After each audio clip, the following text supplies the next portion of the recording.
diarchie bi nga xam ne moom moo amoon deux discours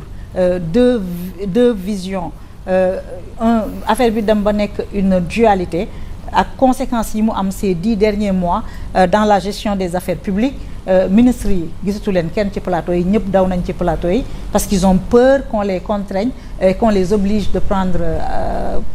position tere nañ leen ñu ñëw ci médias yi ragal nañu ils veulent bien communiquer mais le premier élément na jawriñ bi tere na leen ñu ñëw ci médias yi donc loolu benn problème la beneen problème bi mooy jàpp nañ ne am na ñu bari tey bu Sénégal amoon ay actions en bourse wala tey on aurait pu par exemple voir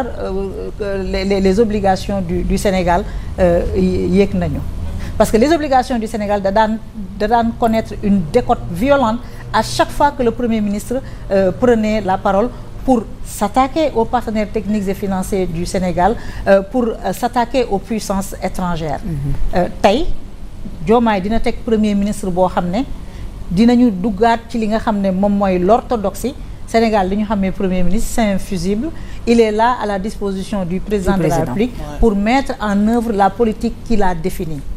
à chaque fois qu'un président de la République a eu un Premier ministre qui se sent légitime tout aussi légitime que lui diggante Mamadou Dia ak Léopold Sédar Senghor Dia se pensait même plus que légitime plus légitime que Senghor diggante Ablaye Wade ak Idrissa Seck se pensait aussi légitime que Ablaye Wade gis nga souvent c'est après le départ de Idrissa Seck que Ablaye Wade lançait ses projets que Idrissa Seck avait qualifié d'éléphant blanc à la déclaration de politique générale kii nga xam ne moom mooy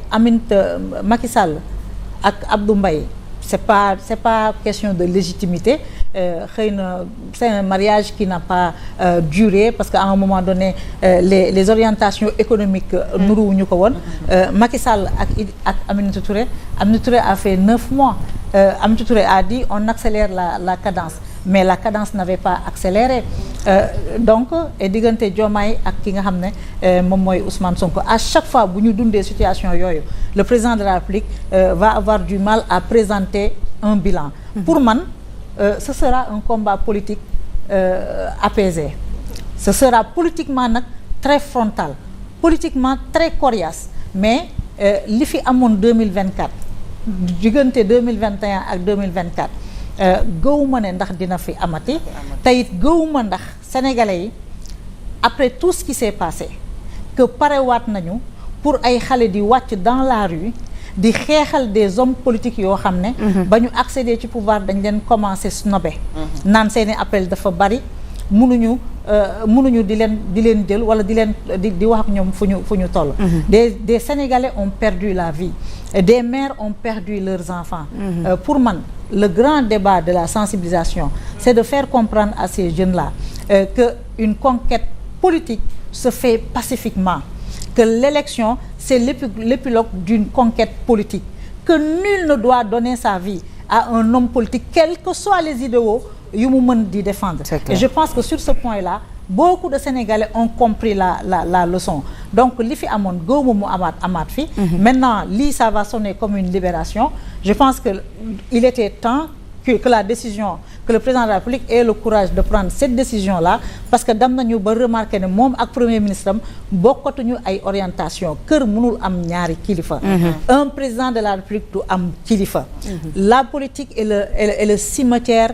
des amitiés ils sont venus au pouvoir c'était une belle lune de miel c'était une belle relation fraternelle mais Ousmane Sonko je pense que quand il a accepté le titre de gardien de la révolution jàpp na ne c'est amplement mérité jàpp na ne qu'il a cette légitimité là et li leen waroole mooy en tant que gardien de la révolution moom moo waroon impulser la dynamique moom moo waroon di wax président de la République di def je pense que Diomaye 6 mois après la prise du pouvoir il a porté l'étoffe le manteau du président de la République dañuy wax souvent jëlal sénégalais bu masul def dara nga def ko président de la République bu defee ñetti weer mu yëg ne moom président de la République. Ah ouais. ndax étoffu président de la République dafa am imaan boo xam ne suñu borom moo la koy sol.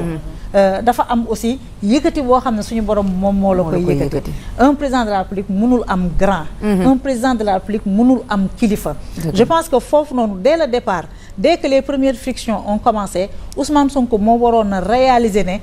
Bassirou ce n'est plus le Bassirou Diomaye Faye bi nekkoon Pastef di la demal DGE di la bindal di fanaan yëkkati fan la fan boo xam ne bëgg la naw boo xam ne daf la tuddee ñaari yoon doom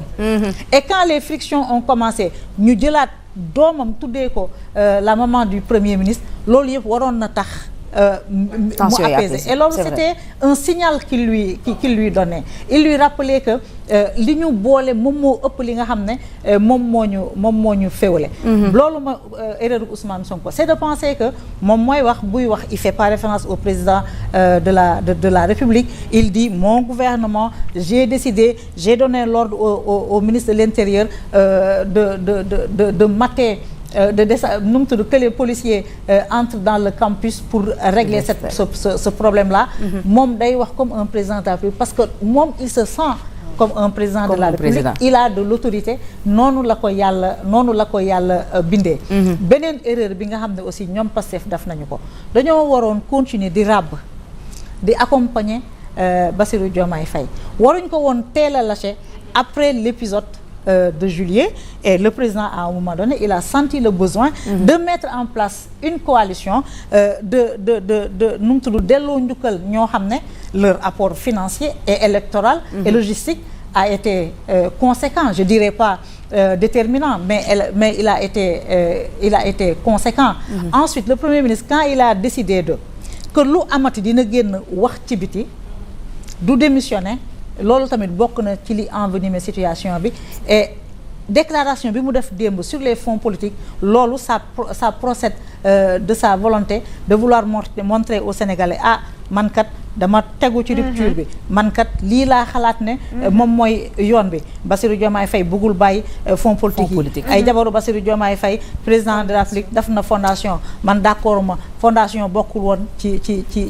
mbir bi ñu jox la ay décret nga ne yow dootu contresigner donc avec ce duo là on a expérimenté une nouvelle théorie boo xam ne war nañu ko jàngale dans les amphis de sciences politiques beneen théorie la boo xam ne sénégalais yi xamuñu ko woon moo taxoon mbir mi choqué leen